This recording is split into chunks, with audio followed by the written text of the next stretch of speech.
Alors bonjour à vous, merci d'être là pour cette leçon 32. Leçon 32, la dernière fois on n'avait pas de support particulier parce qu'on avait bien affaire avec l'extrait de texte.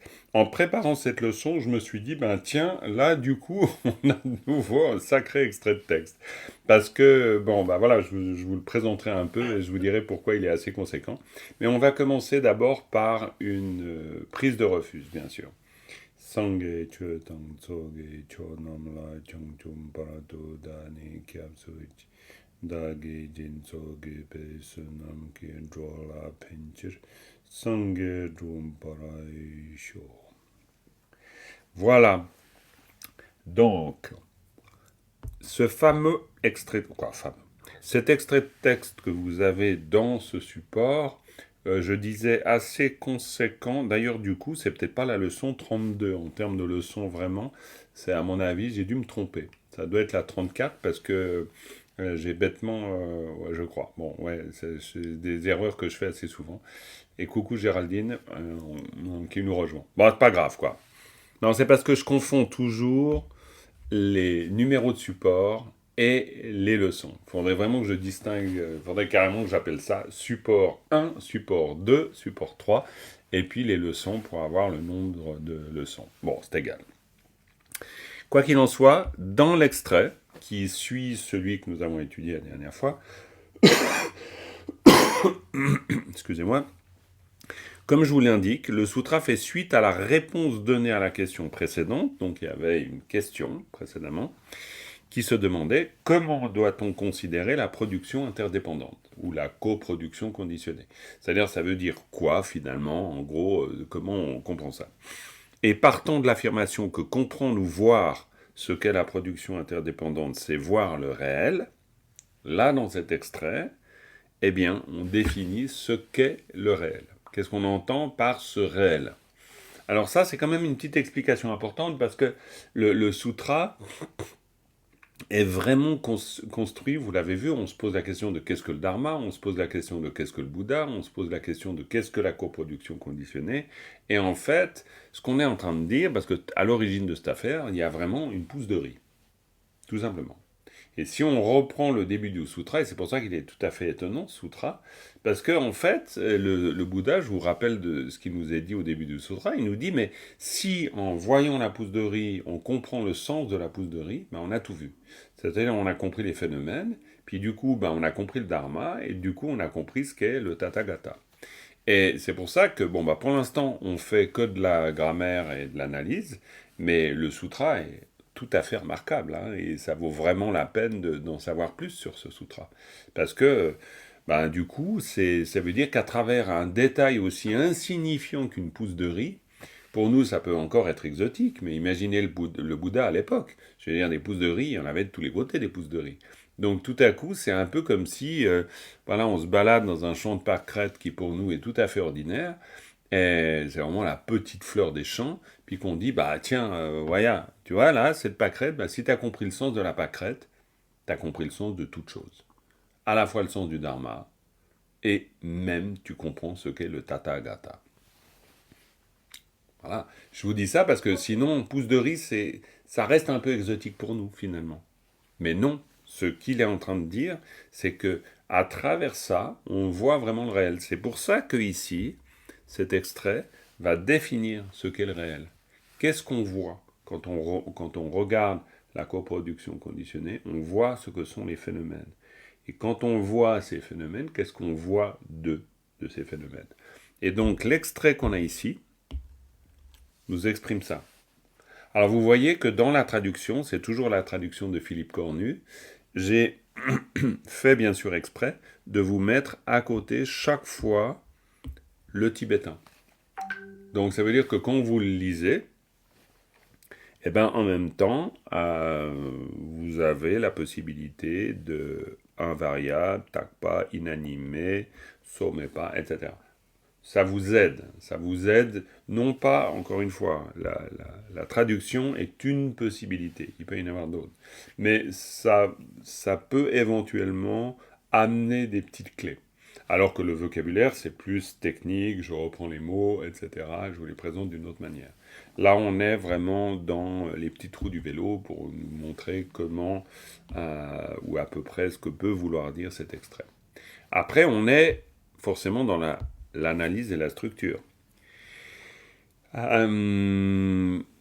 On voit, ne serait-ce que par la taille de l'extrait, mais je ne pouvais pas tellement le couper avant, parce que le problème de ce genre d'extrait, c'est que là, il se termine vraiment avec, on voit ici de manière très claire, hein, Sung So, puis on en a même deux, on a Tongo Sung So, donc là, vraiment, on est à la fin d'une partie. Hein. C'est-à-dire qu'on a nos fameuses particules finales. Puis avec la particule finale, on sait que c'est la fin d'une partie. Alors bon, si vraiment l'extrait est trop grand, je le coupe en deux, mais là, il avait la taille qui permet quand même de le mettre ou de le prendre en totalité. Du point de vue de la structure, ça c'est toujours pour vous le présenter, il n'est pas si compliqué, bien que il y a quand même des choses, mais je dis pas si compliqué parce que de nouveau, on se retrouve avec une suite, avec les tangs. Hein, on a une suite de tangs. Et là, on comprend bien le procédé. C'est vraiment dire, ben voilà, c'est ça, c'est ça, c'est ça, c'est ça, c'est ça, c'est ça. Ce qui fait que dans toute cette partie où on a les tangs, grammaticalement, il n'y a pas de difficulté. C'est plutôt du vocabulaire à apprendre si on veut l'apprendre. Et en vous rappelant une chose vraiment très importante, c'est que le vocabulaire, c'est vous qui faites le choix. Hein. Ça, c'est très important. C'est-à-dire, c'est... Ah oui, je vous avais proposé de vous mettre des petites étoiles. J'ai oublié. Zut de zut, t'as raison, Claire. Zut de zut, parce que c'est vrai que ça peut vous aider. Cela dit, faites-le quand même de vous-même, mais c'est vrai qu'il faut que je pense, j'y pense pas. Faut que je réussisse à y penser. C'est de mettre des suggestions de favoris. Et ça pourrait être utile. En vous disant, bah là, ouais, il faut pas passer à côté. C'est vraiment à mettre dans votre poche. Ok. Ben, je dirais, typique, si on fait ce petit exercice, je dirais typique que ici, quand on dit tac pas, ça, c'est à mettre, c'est à marquer d'une étoile. C'est favori. Pourquoi? Parce que tac pas, ben, ça veut dire euh, permanent, tout simplement. Tac pas. Et c'est important pour nous, pourquoi? Parce que vous entendez sans arrêt parler de mi-tac-pas, l'impermanence. Donc c'est pour ça que c'est important. Ça fait partie du vocabulaire favori. Tac-pas et mi-tac-pas. D'accord? Ça, c'est très clairement important. Un autre mot qui est évidemment dans les favoris, c'est che, dharma. Évidemment. Ça, il n'y a même presque pas besoin de le dire, tellement c'est clair. Donc ça, c'est important. Après, on verra d'autres mots au fur et à mesure. Mais makepa, ça c'est aussi très important. Non-né. Ça, c'est quelque chose dont on entend beaucoup parler en parlant de la nature de l'esprit. Vous avez de fortes chances de tomber sur ce genre de choses, sur ce genre de mots plutôt. Maintenant, so mais pas, ça c'est beaucoup plus rare. C'est important de savoir. So, c'est la vie. Mais disons que c'est pas tous les jours qu'on utilise ce genre de mots. Donc, on peut le mettre si on a envie, mais voilà, moins. Voilà, on verra au fur et à mesure. Mais du point de vue de la construction grammaticale, avec cette suite d'énumération, ou plutôt, bon, ça c'est un peu un pléonasme, quoi, c'est une énumération, donc ça suppose une suite. Donc voilà, il n'y a pas de difficulté grammaticale particulière. Après, une fois qu'elle se termine, c'est-à-dire jusqu'ici, là, après, donc toute cette partie, évidemment, du point de vue grammatical, il y a quand même pas mal de choses à voir. Au début, vous avez une chose très simple. Vous avez un kanki. Hein. Kanki, alors, je dis simple. Bien sûr, il faut se souvenir que kan est un mot interrogatif et puis que kanki, c'est qui que soit qui fait une action, ce genre de choses. Ça, il faut le savoir. Mais là où je dis simple, c'est dans la construction. C'est-à-dire que vous avez un mot plus quoi? Une particule. Et une particule quoi? Instrumentale. Instrumentale. T'aurais dit pareil, Claire? Non, ergative. Ergative. Pas mal, pas mal. Ah ah, yes. Alors Philippe, t'as pas du tout faux. parce que c'est effectivement la particule instrumentale ergative ou ergative instrumentale, donc très juste. Mais c'est vrai qu'après, si on précise, si c'est une personne, alors dans ce cas-là, ça sera plutôt un ergatif. Mais bon, voilà. Bon, mais là, on est d'accord qu'on finasse. Par contre, ce qui est très important, c'est... Alors là, top, vous avez identifié. Maintenant, la fonction. Quelle est la fonction? Ça devient l'agent. Qui devient l'agent? Kang. Kang. Bravo. Donc, la fonction de cette particule, c'est d'être une marque qui transforme ce qui précède en acteur, en agent. Vous avez tout à fait compris, il n'y a pas de problème. C'est juste comme ça nous permet de rafraîchir la notion. Ça, c'est très important. On voit qu'il y a donc ce travail d'identification, super important. Pourquoi? Parce qu'elles peuvent être morphologiquement variables. Vous connaissez le truc. Donc, c'est sûr que si c'est morphologiquement variable, il faut déjà réussir à savoir que, ah oui, ben, même sous cette forme, c'est bien cette particule. C'est le côté pénible du variable morphologique. Ben, c'est-à-dire, des fois, vous ne reconnaissez pas. Il faut reconnaître. Il y a vraiment l'idée d'une identification. Après, c'est pas seulement l'identification, c'est connaître sa fonction. Puis là, ben oui, bien sûr, petit à petit, c'est bien, parce que vous vous débrouillez. Et donc, ça, c'est pas mal, parce que dès qu'on voit une telle construction, sans même faire de traduction, on sait qu'il s'agit de quelqu'un qui, forcément, et de qui que ce soit qui. Et qui que ce soit qui va, ben, effectivement, voir ce que sont les phénomènes. Hein. Ça sera qui que ce soit qui voit que les phénomènes sont comme ça, aura compris ce qu'est le réel. Hein. On est dans cette idée-là. D'accord? Et puis après, bon, là, comme vous savez, quand vous avez une particule ergative instrumentale, donc vous avez un arrêt, c'est-à-dire kanki, et puis là, parce que vous avez un arrêt, vous êtes largement fondé de mettre un braquet. Parce que c'est vraiment... Même au niveau de la lecture, je vous ai souvent dit que la connaissance des particules, c'est aussi ce qui vous permet d'articuler le texte au niveau de la lecture. Une particule comme celle-ci, ergative instrumentale, elle rythme la manière de dire le texte. Kanki, gna gna gna gna gna. Hein? Jean-Marc Kang, c'est une personne alors. Alors, c'est dans le sens de qui que ce soit. Mais ça pourrait être quoi que ce soit. Hein? C'est un mot particulier, parce que le quand, c'est vraiment le quoi et le qui, à la fois. Et en fonction du contexte, ça va être qui que ce soit ou quoi que ce soit. Ici, c'est plutôt qui que ce soit, parce qu'il est question de savoir ce qu'est le réel. Mais ça, c'est le contexte qui nous l'appelle, qui nous l'apprend. Mais à part ça, le quand est en fait, grammaticalement parlant, le quand est un mot interrogatif. C'est quoi, qui. C'est qualifié comme mot interrogatif, grammaticalement parlant. Tu avais parlé une fois de la hache qui coupe l'arbre. La hache qui coupe l'arbre, oui, mais là j'avais plutôt utilisé ça pour l'ergatif instrumental, pour dire que si on a... Mais alors là, tu as tout à fait raison. C'est-à-dire, si on a notre ergatif ou notre instrumental, notre particule, le tcheja, qui est à côté du mot, effectivement, que là, du coup, on a le mot qui devient l'acteur, et, vu le contexte, on va se dire qu'il est question d'une personne plutôt que d'une chose. Mais ça pourrait être une chose. Si on veut dire, par exemple, on fait une action avec quel que soit l'outil que nous avons sous la main, on dirait kangi, de la même manière.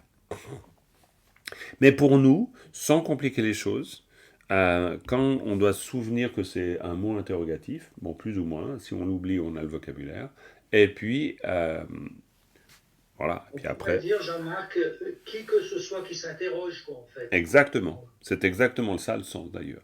Qui que ce soit qui s'interroge. C'est pour ça que... c'est une très bonne compréhension des choses, parce que qui que ce soit qui s'interroge, c'est déjà le fait d'avoir compris que la particularité du tibétain, c'est que dans un seul mot, vous mettez beaucoup de sens. Vu que c'est une langue égophorique, c'est donc à travers la construction et surtout les particules, vous avez tout ça derrière. Parce que quand vous avez une particule qui indique non seulement, j'allais dire non seulement une action mais un acteur, mais surtout qui indique un acteur, bah quand vous avez ça, vous avez forcément l'idée de quelqu'un qui va faire quelque chose. Et donc c'est pour ça que après on peut supposer ce que va faire la personne, mais avec juste une particule, on sait qu'il est question de quelqu'un qui va faire quelque chose à un moment donné. Donc on a tout un espèce de paquet qui vient avec le qui. Et ça, c'est typique de la fonction d'une particule. C'est comme quand on a la particule, par exemple ici, là, hein, que là. La particule, c'est quoi comme particule, ça? C'est la particule oblique? C'est la particule oblique. Martine qui a voulu dégainer, ah, vous avez vu, hein, quand vous avez Philippe, là, et quand il est bien, c'est une bonne journée, là, il dégaine. Hein. Ah non, non, il faut avoir le micro pas loin d'être ouvert. Hein. Parce que sinon, voilà. Donc c'est une particule oblique. Et une particule oblique, la fonction c'est quoi? Ça indique la direction? Et voilà, je veux dire, gardez votre micro ouvert, parce que sinon, il a raison. Philippe a raison. Ça indique la raison, mais vous avez aussi une autre possibilité. Ça marque quoi? Incidence. Bravo. Le lieu d'incidence. Absolument. Ça marque le lieu d'incidence. Et le lieu d'incidence, c'est pour dire que là se passe quelque chose. Hein? Le lieu d'incidence, c'est ça. Et dans le là se passe quelque chose, c'est dans le sens de vers cette personne il se passe quelque chose, dans ce lieu il se passe quelque chose, pour cette personne il se passe quelque chose. Donc en termes de particules, c'est juste un petit signe de rien du tout qui est donc là, mais en termes de fonction, le lieu d'incidence c'est quelque chose de très général. C'est-à-dire, si je donne un livre à Béatrice, hein, coucou Béatrice d'ailleurs, voilà, coucou. Si je donne un livre à Béatrice, eh bien, Béatrice est mon lieu d'incidence. C'est-à-dire que Béatrice doit exister pour que l'action soit rendue possible. Donc, c'est tout le sens du là. Si donc je veux dire que je fais quelque chose pour Béatrice, Béatrice est aussi mon lieu d'incidence. Si je fais quelque chose vers Béatrice, Béatrice est aussi mon lieu d'incidence. C'est pour ça que la notion de lieu d'incidence, c'est dire, c'est là où ça se passe. C'est vraiment l'idée de, c'est là où ça se passe. Oui, Martine. Donc le là, il est, quand tu dis je donne un livre à Béatrice, c'est na, là. Exact. Non. Attention, parce que si tu dis na, là, eh bien en fait, si tu mets la particule juste après le na, qui est le lieu d'incidence? Moi, exactement, c'est moi. Na, là. C'est pour ça que la particule, elle marque le lieu d'incidence. Elle transforme le mot d'avant en un lieu d'incidence. D'accord? Si on prenait... j'en étais où, là? Ça, c'était mon dernier... Remarque, excuse-moi. Je t'en prie, Géraldine. Tu as dit la particule, elle transforme le mot d'après, c'est ça? D'avant. D'avant. Elle transforme le mot d'avant. Alors, regarde. T'es d'accord? On va... ok, on va dire qu'on est une personne. Hein, on va dire qu'on est une personne. Donc, hop, ça, c'est une personne. Voilà. Ne critiquez pas mes talents graphiques. On est d'accord. Beaucoup de cheveux, hein. Non, pas beaucoup. Non, ça c'est vrai. C'est vrai. Un autoportrait? Pas encore. Pas encore, Philippe. Mais quel vilain. Hein, il était en vacances et bon voilà, il est en forme. Pour saluer tout le monde. Ouais, mais bien sûr, on est content de te revoir. Vraiment. Non, mais c'est un chaman en fait. C'est un chaman, c'est ça. C'est un chaman, voilà. C'est mon côté Homo sapiens, période Lascaux. Hein? Voilà. Sapiens. C'est plutôt juste sapiens. Période Lascaux. Donc là, je suis un peu à ma période Lascaux. Donc j'ai ça. Ça, c'est mon lieu d'incidence. D'accord? Et mon lieu d'incidence, je l'exprime avec un là. Non, oui, ok. D'accord? Donc si j'ai un là, évidemment que mon personnage Lascaux, eh bien, devient mon lieu d'incidence. Il suffirait que je mette un qui,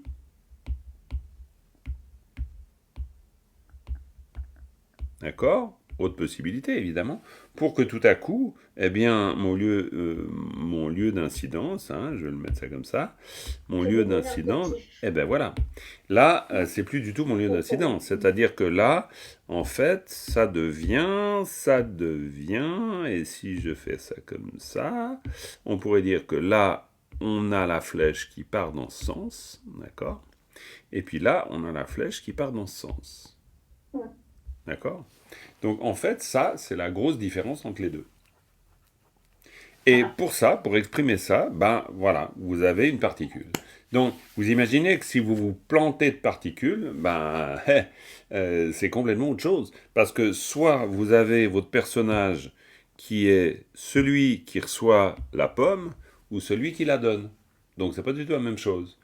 Puis pour une pomme, c'est pas grand-chose, mais disons qu'il y a des fois où si on est le bénéficiaire ou si on est le destinataire, c'est quoi, disons le destinataire où je trouve plus l'envoyeur ou l'envoyeur ou quoi, bon vous avez compris, ça change complètement. Parce que c'est très différent de gagner 10 000 francs ou de perdre 10 000 francs, par exemple, ou d'avoir besoin de payer 10 000 francs. Donc là, on n'est pas dans le même rapport. Voilà. Donc, on ne se trompe pas de particules, parce qu'il peut y avoir des gros quiproquos en tibétain si on se trompe de particules. D'accord? Dans un cas, c'est vers moi, quelque chose vers moi, et dans l'autre cas, c'est Ah ouais, je fais quelque chose. exactement. Et ça, c'est vraiment hyper important que vous le captiez. C'est-à-dire que vous le captiez d'une manière... C'est pour ça que peut-être un petit dessin vous aide à le voir, mais la particule, c'est l'expression d'une direction. On sortira jamais de là, hein, ça c'est sûr, mais c'est bien qu'on n'en sorte pas, parce qu'on a besoin de le savoir. C'est pas ça que je voulais vous montrer, c'est pas ça non plus. C'est ça, voilà, c'est ça que je veux vous montrer. Très bien. Donc, voilà, quand on a un là, la seule chose qu'on sait avec assurance, c'est que Che, Dharma, devient notre lieu d'incidence. Alors, ça ne nous dit pas du tout encore comment traduire tout ça, mais ça nous dit que, qui que ce soit, parce que c'est le début du segment, hein, qui que ce soit, gna gna gna, pour l'instant on ne regarde même pas ça, à qui que ce soit, Dharma, mais Dharma c'est lieu d'incidence. Donc qui que ce soit à l'égard du Dharma, pour le Dharma, en fonction du Dharma, ce que vous voudrez. Cathy? Oui, et alors moi, mon interrogation, c'est au niveau de la lecture, comment on va le lire? Alors, on fait une petite pause. Che là, comme on le ferait en français en disant à lui, je lui donne un livre. Tu vois, on va un peu le marquer. Alors, évidemment, on peut dire je lui donne un livre, et puis voilà, c'est direct. Mais sinon, à lui, je lui donne un livre. On fait une petite pause. Che là, gna gna gna. Parce que, voilà, on le marque un petit peu. Mais bon, ça, c'est pas une règle, franchement, coulée dans le béton. Hein. C'est en fonction de la manière dont tu veux le dire. Mais dans le tibétain parlé, si tu veux dire je te donne un livre, Keran la tep tegiye. Je le dis. C'est-à-dire, je dis pas Keran la tep, pas du tout. Keran la, je vais dire Keran la. Je dis pas Keran la tep tegiye. Non. Parce que je vais faire attention toujours en tibétain parlé, quand je m'exprime, je vais faire attention de regrouper les mots dans leur catégorie, ou plutôt de regrouper les mots dans leur bloc, on va dire, dans leur unité de sens. Si je dis Keran la, ça veut dire à toi. Et si je dis livre, tegiye, livre tep tegiye, si je dis Keran la tep tegiye, c'est très bizarre. Parce que Keran la tep, ça veut dire que j'ai mis livre avec pour toi. Puis là, je ne comprends pas. Alors que je vais dire à toi, Keran la tep tegiye. Parce que si je dis Keran la tep, je peux m'imaginer, mon interlocuteur pourrait s'imaginer que je me suis trompé de particule. Tu vois? Ou alors que j'ai voulu parler de ton livre. Tu vois? Quoi, bref, il peut y avoir confusion. Donc voilà. Mais maintenant, par contre, ce qui est clair, c'est que dès le début de l'extrait, on sait qu'on a quelque chose qui va assumer la fonction d'acteur, et on a, de manière assez claire, l'idée de dharma dans le sens de phénomène, avec l'idée que quelque chose va se rapporter à ces fameux phénomènes. Et qu'est-ce qui va se rapporter à ces fameux phénomènes? Tout ce que l'on peut en dire, en fait. Et c'est pour ça qu'on va avoir toute cette énumération derrière. Ok? Alors là, Claire, elle nous a fait un effet, mais alors là... Mais non, mais j'essaye de... Parce que je vois qu'il y a tout le monde qui a des super arrêts d'écran, machin. Pas tout le monde, pas tout le monde. Bon, mais c'est vrai, bon, Cathy, Dominique, on peut pas régater. Là, ça c'est sûr. Ah voilà, là, non, mais Dominique, ça tue. Ouais, non, mais Ben Dominique, alors, non, c'est vexant. je sais C'est pas vexant.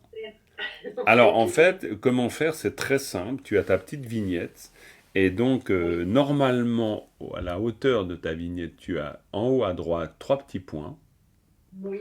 Bon, alors, c'est pas là que ça se passe. Donc, il faut que tu aies en bas à gauche de ton écran, en bas à gauche, et là, tu as une icône normalement qui est marquée vidéo.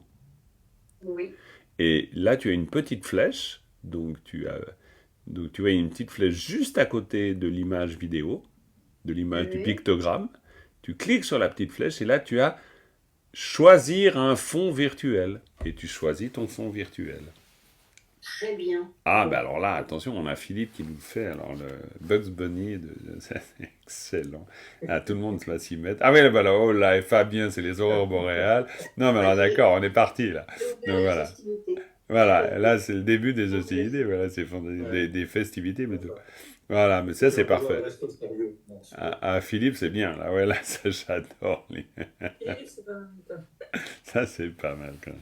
Voilà. Donc, je reviens à mes yaks, la version tibétaine de revenir à ses moutons. Donc, là, ce que je viens de vous dire, c'est super simple. Maintenant, ce qui n'est pas toujours simple, c'est de rester dans cette simplicité, c'est-à-dire de se dire, bon, ok, j'en reste vraiment au départ à cet exercice assez basique de repère de la particule et de compréhension de sa fonction. Et donc, du coup, l'identification des différents éléments comme étant, en l'occurrence, lieu d'incidence, en l'occurrence, acteur, par exemple. Voilà. Après, il y a des problèmes de vocabulaire, mais ça, c'est pas grave. C'est typique. Quand je dis problème de vocabulaire, c'est là. Tsul, ça veut dire manière. Bon, alors si vous connaissez le mot, vous connaissez. Bon. Après, vous avez ici quelque chose qui est presque de l'ordre d'une expression. On peut le prendre comme une expression. C'est-à-dire, Didrawa, ça veut dire qui ressemble à ça, semblable à ça. Tout simplement. Alors maintenant, c'est clair que quand vous avez cette première petite partie, et que vous avez ça au milieu, vous prenez pas le chou, vraiment. Au mieux, vous apprenez à le lire, parce qu'évidemment, là, je vous ai pas demandé de faire de l'épellation de la lecture, mais vous faites de l'épellation de la lecture, on est bien d'accord, parce que sinon ça ne va pas le faire du tout, mais vous n'avez pas du tout besoin de traduire. Pour l'instant, vous restez dans votre exercice très simple, qui consiste à repérer les particules, à savoir quelles sont leurs fonctions, et puis à petit mettre des points de lumière dans toute cette histoire-là. Mais vous n'en êtes pas du tout à devoir faire une traduction de l'extrait. Après, vous pouvez vous amuser, essayer de voir comment Philippe Cornu il a traduit les choses. Ça, oui, vous pouvez voir. Mais tranquille. Voilà. Ensuite, vous avez votre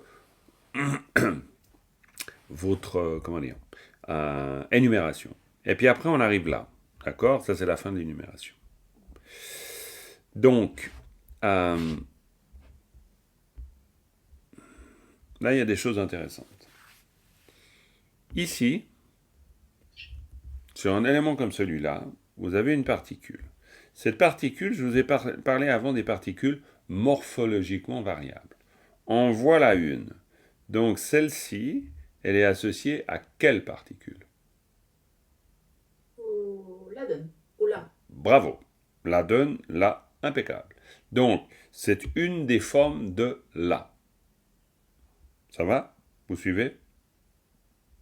Alors, là, c'est typique de deux approches possibles. Soit vous apprenez les 7 formes du La, Su, Ra, Ru, Tu, Na, La, Tu, mais je ne rêve pas. Personne va apprendre par cœur, comme moi, c'est pas comme moi, je suis génial, pas, mais bon, disons, voilà. Il n'y a pas de nécessité réelle au départ d'apprendre Su, Ra, Ru, Tu, Na, La, Tu. Aucune. Maintenant, vous pouvez, mais voilà. Par contre, ce qui est très bien, c'est, deuxième approche, l'approche contextuelle.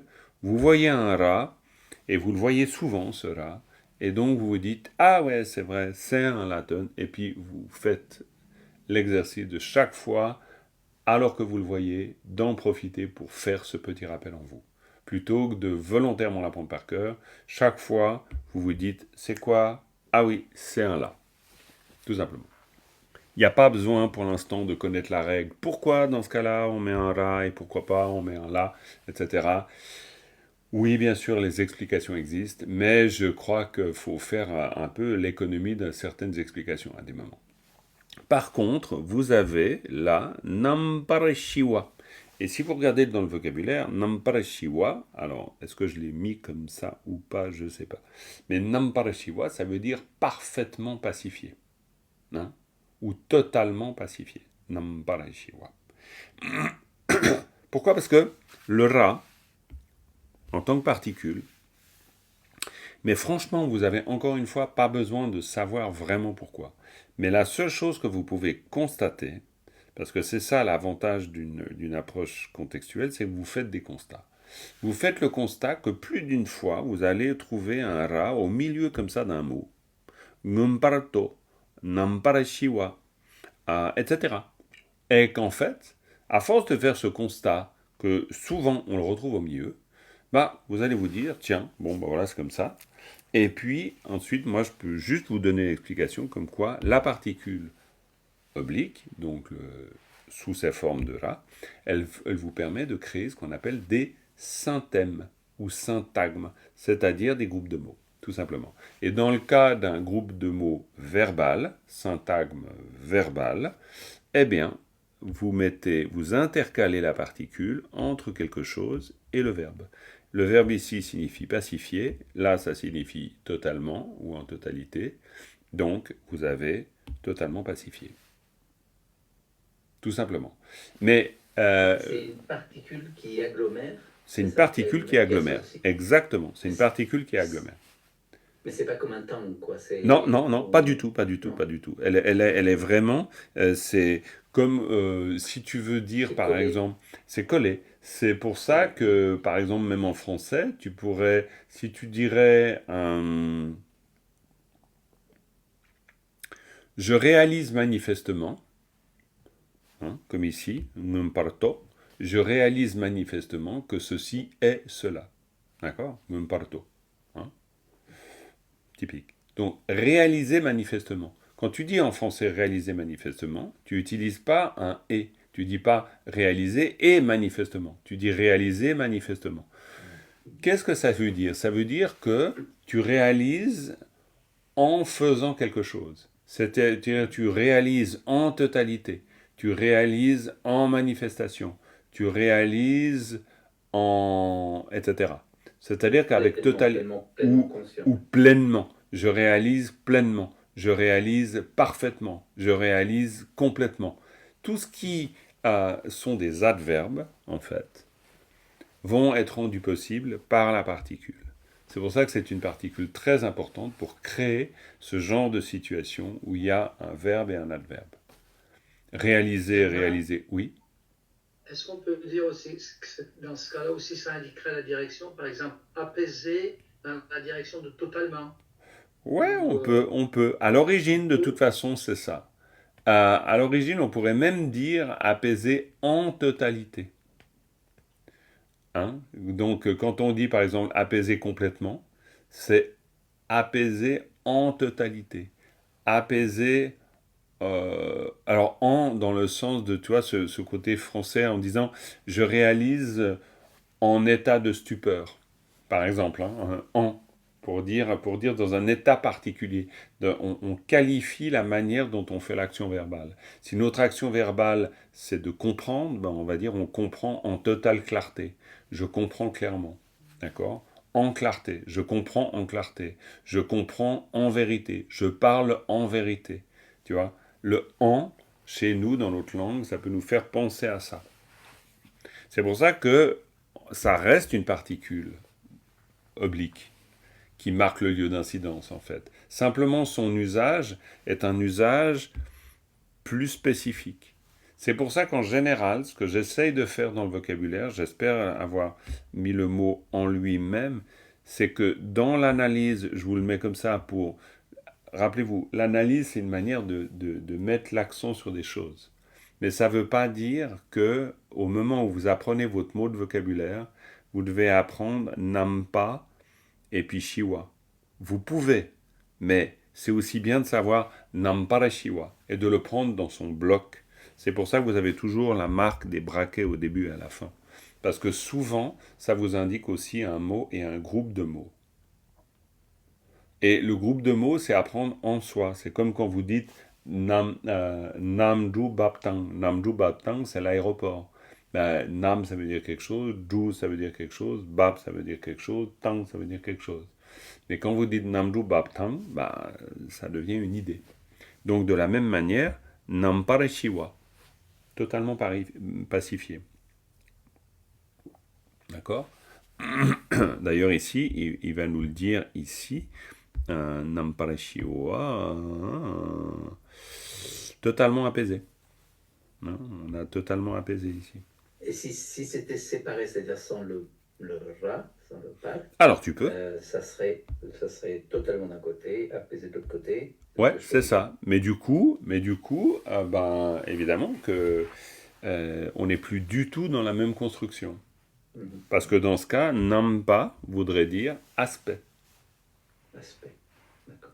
C'est pour ça qu'il faut vraiment se méfier, quand on fait du tibétain, il faut se méfier du caractère monosyllabique de la langue. Parce que le problème du monosyllabique du tibétain, c'est qu'évidemment, chaque syllabe signifie quelque chose.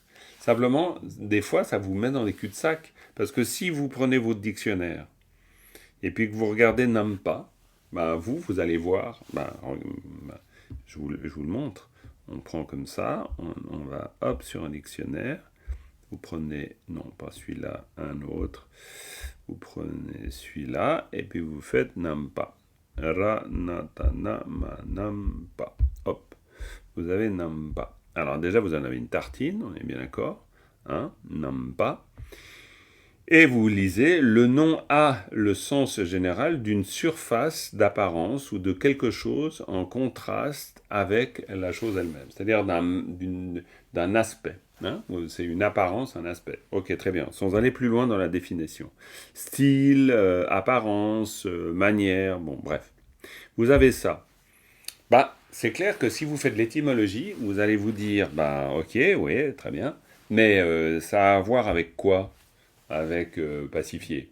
Et parfois, vous comprenez, mais parfois, vous ne comprenez pas du tout. Alors qu'en fait, évidemment, il y a un sens. C'est-à-dire que nampare shiwa, ça veut dire que, on pourrait dire, bon, alors on va le dire totalement, parce qu'après, c'est l'usage, mais on pourrait dire que c'est en apparence totalement pacifié. D'accord ? Ça prend l'aspect d'une pacification. On pourrait faire de l'étymologie. Mais après, bien sûr, que quand on le dit, à la fois en tibétain comme en français, on ne fait pas d'étymologie. Quand vous dites télévision, vous ne dites pas j'envoie le son, j'envoie l'image. Alors que télévision, ça veut dire ça en grec. Mais quand on parle en français, on dit télévision. On dit pas, quand on dit téléphone, on ne dit pas j'envoie le son. Hein ?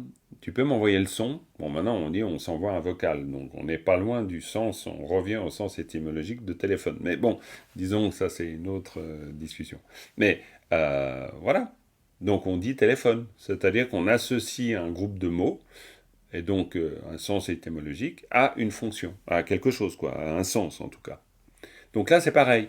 C'est-à-dire que nampara shiwa, à un moment donné, c'est pour ça qu'il apparaît normalement dans le vocabulaire, je vais vérifier, mais normalement dans le vocabulaire, j'ai dû le dire, j'ai dû le prendre tel quel. Namparashiwa. Vous voyez, vous avez Namparashiwa et c'est totalement apaisé. Pourquoi? C'est volontaire. Parce que dans le vocabulaire, je vous mets le mot à apprendre. Et là, on ne fait plus de l'analyse. Ok? Ça, c'est très important. C'est pour ça que dans l'analyse, c'est une analyse. Mais le mot, c'est Namparashiwa.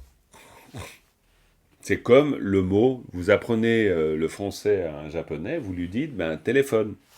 Ça, c'est un téléphone. Point. Alors, après, si on fait de l'analyse, télé, ça vient du grec, et puis ça veut dire envoyer, et puis phone, ça vient du grec, et puis ça veut dire son. Très bien, mais Moshito, sache bien que quand tu veux dire téléphone en français, tu lui dis pas envoyer le son, tu lui dis téléphone. Donc tu lui apprends téléphone. Eh ben, c'est exactement ce que je fais. Je vous dis, Namparashiwa, ça veut dire totalement pacifié. Et vous le prenez comme tel. Donc ça, c'est petit à petit, en faisant de l'analyse, vous allez apprendre ça. C'est-à-dire, vous apprenez les niveaux où vous vous placez.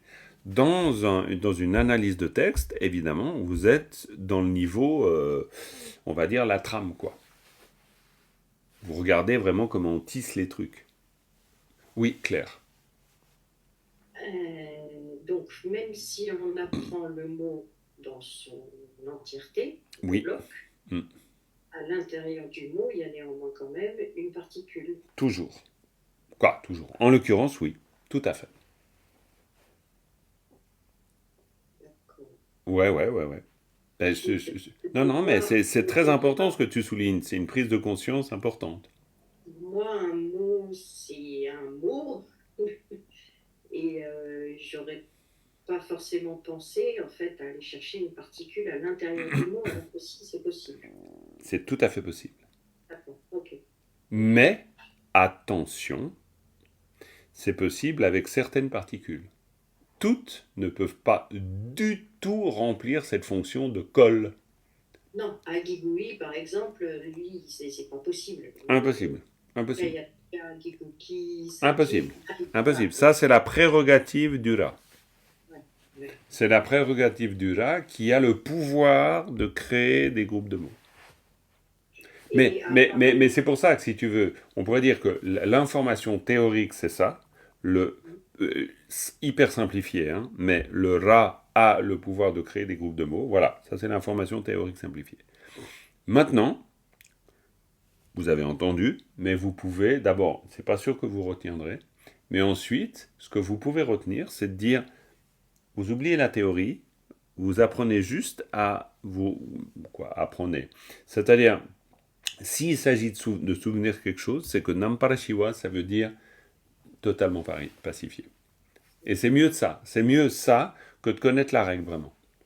Pourquoi? Parce que là, en ayant Namparashiwa, ou admettons que vous décidez que Namparashiwa fait partie de vos mots favoris, dans ce cas, vous avez un exemple Namparashiwa.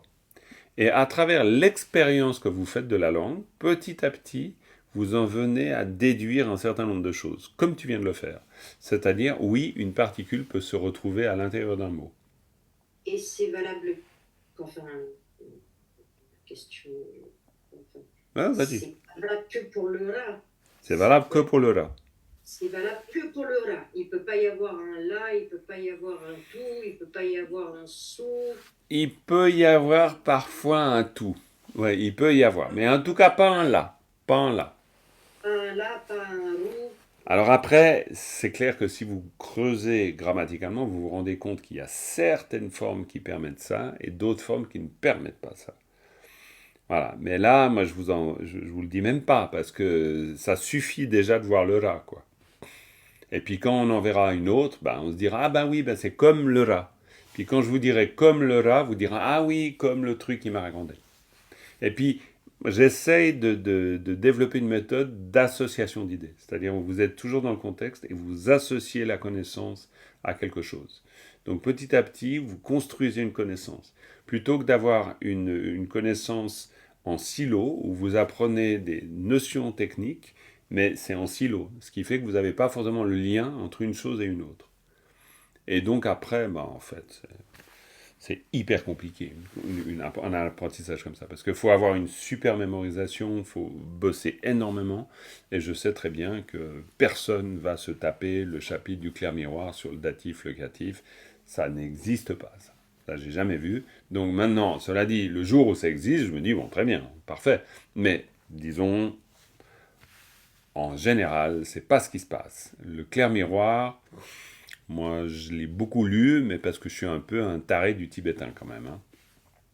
Mais je crois qu'il n'y en a pas beaucoup qui se sont amusés à lire le clair miroir par pur plaisir, hein. Ça, je n'en connais pas beaucoup.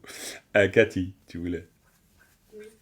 Par rapport justement au côté, comme disait Claire, par rapport au rat, quand on dit naturellement et qu'on utilise d'où, ça a un petit peu la même,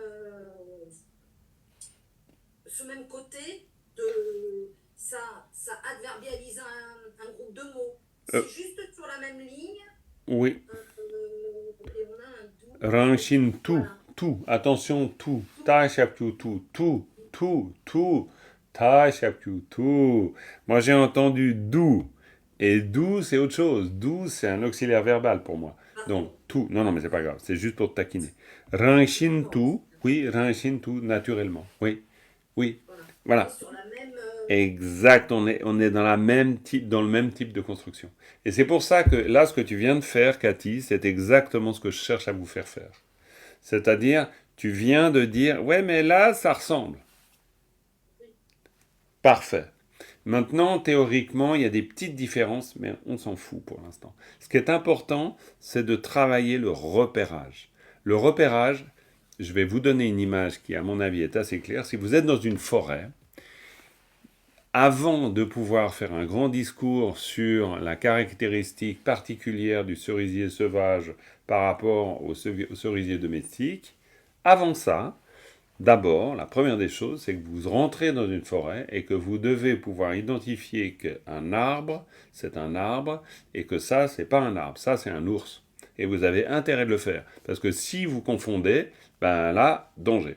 Donc, en fait, on en est là, en fait. On en est à rentrer dans la forêt et à développer des points de repère. C'est pour ça qu'on fait de l'analyse, hein. C'est pour ça qu'on fait de la lecture. N'oubliez pas que la lecture, c'est votre porte d'entrée dans le texte. Ne voyez pas le texte comme un espèce de truc qu'il faut apprendre, tout comprendre, etc. Le texte, c'est un espace. Le texte, c'est une forêt. Vous rentrez dans la forêt. Et vous rentrez dans la forêt avec la lecture. Oui, excuse-moi, Fabien. Non, Ranchintu, donc du coup, on agglomère. Oui. Et puis, Ranchintu, ben, ça peut vouloir dire naturellement. Naturellement. Mais, encore une fois, là, ce que tu viens de faire, Cathy, alors, tout est bien sûr possible, mais dès lors qu'on est en train de se dire, tiens, ça me fait penser à, là, c'est bien. Parce que là, on est en train de se dire, tiens, cet arbre-là, il ressemble à celui-là. C'est comme ça que vous classifiez. Mais ça ne sert à rien de vous... Si je vous fais rentrer dans la forêt et je vous donne l'explication de tous les arbres, au bout de 10 minutes, vous ne savez même plus quel est le début. C'est impossible. Ça ne marche pas comme ça, la connaissance. Donc c'est pour ça que le texte, pour vous, c'est un espace. Vous devez vous déplacer dedans. Même si vous ne comprenez rien. À force, par exemple, si vous lisez toute cette partie, ben, vous êtes takpa tang, somme pa tang, sok tang telwa tang, jiktabu, jiktabu ni tang, manorwa tang. Puis vous entendez tang, tang, tang, tang. Évidemment, si vous lisez, ben, vous pouvez rentrer dans le texte. Ça ne veut pas dire vous comprenez, mais vous entendez. Vous commencez à repérer. Il y a une familiarisation qui va se faire par la lecture. C'est pour ça que dans cette approche-là, c'est une approche conjointe de différentes choses. Il y a à la fois l'entrée dans le texte par la lecture, il y a à la fois la compréhension théorique du sens des particules, il y a le travail sur le repérage, etc. Et c'est tout à la fois qui fait que ben voilà, vous êtes dans la forêt, puis petit à petit en étant dedans, ben vous apprenez à la connaître. Mais c'est vraiment la même, pour moi c'est une analogie qui est vraiment parlante. Parce qu'au bout d'un moment, ben oui, il y a des tas de choses que vous repérez. Vraiment. Là, on en a une autre. Là, c'est intéressant. Ngumpartokte. Alors là, vous avez un autre segment. Tout à fait. Te, vous voyez que C'est un truc qu'on vient rajouter. Très bien. Mais vous avez ngunparto. Et avant, vous aviez namparashiwa. Namparashiwa. Namparashiwa, ngunparto. Vous sentez de manière presque instinctive que c'est la même construction. Puis après, bien sûr, vous avez le vocabulaire. Puis dans le vocabulaire, vous allez dans le vocabulaire, puis vous voyez qu'à la fin, ngunparto pas, moi je vous rajoute, voilà, c'est la claire réalisation. C'est-à-dire une réalisation manifeste. Par exemple. Oui, Fabien, tu as levé la main. Oui, en fait, j'allais demander ça. J'avais repéré le T aussi. Je me posais la question si c'était la même logique. Mais aussi... mais attention, le T est différent. Hein. Le T, là on voit, le T c'est un plus. Donc le T c'est une particule de plus. Mais c'est une particule de plus qui a une fonction particulière que vous apprenez aussi à repérer. C'est pour ça que, attention, il n'y a que... Pour l'instant, on va dire que c'est une règle admissible. Maintenant, on verra si on ne peut pas la modifier, la règle, au bout d'un moment. Mais pour l'instant, on n'a que le ra qui nous permet de faire... c'est notre col, qui nous permet de faire des groupes de mots. Le T n'est pas dans ce cas-là. Le T, c'est une particule qui va indiquer une suite. Donc, elle a une fonction différente. Martine, ça te parle, tout ça ? Je suis un peu perdu, j'avoue, mais c'est pas grave. D'accord, t'es un peu perdu. T'es un peu perdu sur quoi? Je suis un peu perdu sur tous ces groupes de mots et les particules. Moi, je m'étais arrêté, tu vois, par exemple, à Chiwa. Pour moi, wa, c'est un nominalisateur. C'est très juste. Tu as tout à fait raison. C'est très bien. Donc, t'es pas si perdu. Vraiment, j'en suis en... Bon, mais c'est très bien, c'est très bien. Tu as tout à fait raison. C'est pour ça que, d'ailleurs, là, tu vois bien, je n'insiste pas sur cette particule. Et donc, je considère, à tort ou à raison, que pour vous, il y a déjà une familiarisation plus ou moins avec ça, et que vous vous dites, ok, Chiwa, ça va ensemble. Ouais, en fait, ça peut être un mot. C'est un mot, c'est parfaitement juste. C'est pour ça que maintenant, j'en profite de ce petit échange pour dire, attention, en tibétain, nous sommes dans une langue monosyllabique. C'est-à-dire que chaque syllabe est un mot. C'est-à-dire que wa est considéré comme mot. Alors, wa tout seul, évidemment, ça ne dit pas grand-chose. On est d'accord. Donc, je suis d'accord avec toi. Wa, c'est une particule. Mais c'est pour dire que dans une langue comme le tibétain, chaque syllabe est porteuse de sens. Et un sens autonome par rapport aux autres. C'est pour ça que le wa, tu peux le mettre n'importe où ailleurs, avec d'autres mots. Tu le mets à côté d'autres syllabes, et puis il aura toujours la même fonction. Il aura sa fonction de particule. C'est pour ça qu'il tient en lui-même. Ok ? Maintenant, tu as tout à fait raison. Chiwa, c'est un mot. Et nampa, c'est un mot. Et là, après, en fait, tu n'es pas tellement perdu. Tu as un mot, et là, tu as un mot. Simplement, tu te rends compte que le ra va te permettre de faire des mots. C'est-à-dire, avec deux mots, tu en fais un troisième. Mais en français, c'est deux mots. Mais en français, c'est deux mots. Mais en tibétain aussi. D'accord. Mais la difficulté du tibétain, c'est que le tibétain il dira oui, c'est deux mots, mais c'est aussi un seul mot. Oui. Aggloméré. C'est pour ça que je vous donne ces exemples un peu, qui font que je me répète un peu, mais quand je vous parle de télévision ou de téléphone, c'est des exemples tout bêtes, mais c'est pour dire, oui, c'est deux mots. C'est télévision, c'est téléphone, c'est deux mots. Mais c'est deux mots qui finissent par devenir un mot. En tibétain, c'est pareil. Il y a des mots qui sont exactement comme télévision et qui finissent tellement on les emploie tout le temps qu'ils finissent par devenir des mots.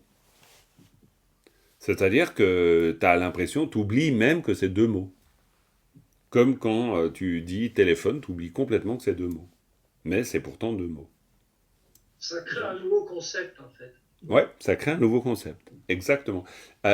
Techniquement, en grammaire et en linguistique, si vous prenez le clair miroir, ce que vous allez voir, c'est que ça crée des synthèmes. Ça s'appelle des synthèmes. En linguistique, c'est un synthème. Un synthème, c'est une unité de sens. Donc voilà, vous avez créé un synthème ou un syntagme verbal. Il y a des termes comme ça très techniques qu'on n'utilise pas du tout dans la vie de tous les jours, mais qui disent ça, c'est-à-dire qui disent un nouveau concept en fait. C'est un nouveau mot. Ouais, Fabien. Marc, ça serait possible que tu fasses une lecture du texte? Bien sûr. Je dis ça parce que moi, je m'entraîne à l'épellation. C'est très bien, c'est très bien. Non, mais on va faire ça. L'exercice de lecture, du coup, après, j'ai des... non, si mais je complètement. ne suis pas complet dans la Complètement. Donc, de toute façon, ça, c'était un peu pour vous présenter la chose. Maintenant, je pense que la fois prochaine, je pense que ça vaut pas la peine d'avoir un autre support. On réutilisera le même support. Puis on va continuer à gratter, parce qu'il y a encore des tas de choses. Mais parce que c'est aussi important que vous grattiez. C'est-à-dire que c'est important que vous fassiez de la lecture, que vous fassiez de l'apprentissage de vocabulaire, et que vous fassiez aussi un peu d'analyse, en essayant de repérer un peu comment ça se construit. Maintenant, on va faire la lecture ensemble. Alors, la lecture, on va prendre pour ça la lecture. OK? Et on va faire d'abord de l'épellation, tous ensemble, et ensuite de la lecture, tous ensemble. Donc, vous fermez vos micros. Voilà. Mais par contre, vous parlez. C'est-à-dire que vous dites, et moi je repère, parce que je sais que par exemple Dominique, elle n'agite pas toujours les mandibules. Fais gaffe Dominique, je t'ai à l'œil. Eh oui. Hein? Donc je regarde si vous bougez les mandibules. On y va, on commence. Est-ce que vous voyez suffisamment grand ou pas? Ça va? Bon, sinon vous avez le support. Donc, ka nga kan, ka gigu ki sa ki, tsa shapkyu tsula tsul, ao ta gigu di. Ça va, c'est pas trop rapide? Ça va, ok. Ao tarata da, wara wara, chanaro chosa che. Attention aux expirés, hein. Je vous ai tous entendus, il n'y a pas un qui a fait l'expiré. Donc, chanaro chosa che. La nga ang. Là, c'est une très bizarrerie. La nga ang. Parce que, en fait, nga ang, c'est une particule et on dit la nga ang. La nga ang. La nga ang. Ratatata ka tak pa. Ta nga tang. Attention, expirez bas. Ta nga tang. Tang. Tang. Expirez bas. Ok? Sarata sanaro soka so. Madembu meta me. Pa. Ta nga tang. Sarata sanaro soka sok. Ta nga tang. Parata chala tel. Wa. Ta nga tang. Chagigu chi. La ta ta ta. Pashaku pu. Nyagigu nyita ni. Ta nga tang. Ma. Nanaro nora nor. Wa. Ta nga tang. Ma. Sakata kayata kyadembu kiesa kie. Pa. Ta nga tang. Ma. Payata chasha kuchunga chung. Wa. Ta nga tang. Ma. Payata chasa che. Pa. Ta nga tang. Ao. Tasha kudusa du. Hein, le ta qui vient da. Ao. Tasha kudusa du. Ma. Payata chasa che. Pa. Ta nga tang. Tanaro to kasa tok. Pa. Attention, c'est un expiré, hein. Tanaro to kasa tok. Pa. Madembu meta me. Pa. Ta nga tang. Tao magigu mikasa mik. Pa. Madembu meta me. Pa. Ta nga tang. Shagigu shi. Wa. Ta nga tang. Ao. Jagigu jikasa jik. Pa. Madembu meta me. Pa. Ta nga tang. Magigu mi. Ao parata chanaro chokasa chok ba tanga tang sada se ba madembu meta me ba tanga tang ranata nama nam para par shagigu shi wa ma yagigu yina yin baagigu yi ranga rang pao shagigu shina shin tashakyu tu mao tanaro tonga tong wa tadembu tesa te ao pakasa pak baagigu yi chanaro chosa chu mao nganaro ngona ngun para par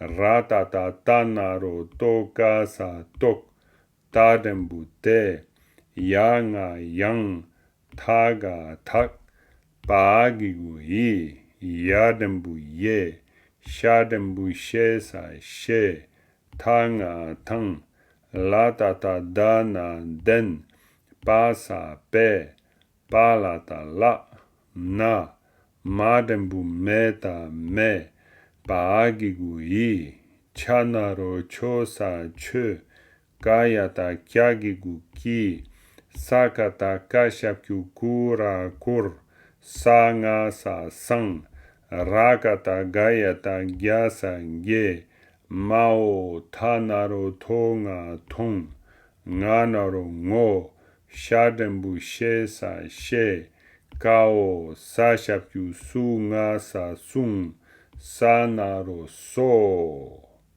Ok? Bravo. Très bien. Voilà. Et puis, je vous le fais en lecture. D'accord? Puis après, on arrêtera là, parce que là, on est déjà un peu au-delà de l'heure. Mais je le fais en lecture une fois. Et puis, comme ça, vous saurez qu'à la fin du replay, vous pouvez tout reprendre, l'épellation et la lecture. Alors, pareil. Kan, ki, tsul, di, da, war, che, lang, tak, ba, tang, sok, me, ba, tang, sok, tang, chal, wa, tang, chi, ta, bu, ni, tang, ma, nor, wa, tang, ma, kie, ba, tang, ma, chung, wa, tang, ma, che, ba, tang, du, ma, che, ba, tang, tok, ba, me, ba, tang, mik, ba, me, ba, tang, shi, wa, tang, jik, ba, me, ba, tang, mi, chok, ba, tang, se, ba, me, ba, tang, nam, para, shi, wa, ma, yin, pe, rang, shin, tu, tong, wa, te, pak, pe, che, ngun, bar, tok, te, yang, tak, be, ye, she, tang, den, be, la, na, me, pe, che, ki, kur, sang, ge, tong, o, she, sung, so. Voilà. Ok les amis. Eh ben on va terminer avec une dédicace et puis ensuite, bon boulot. D'accord? Vous avez de quoi moudre du grain. Sonam de tamje zingpane tomne nyepe danam pamje ne kegana chibala tupai sipe tsolendo waraishu. Voilà les amis, merci beaucoup d'avoir été là. Et puis, prenez bien soin de vous, bonnes études, bon replay, et à tout bientôt. Merci. Merci à vous. À bientôt. À tout bientôt.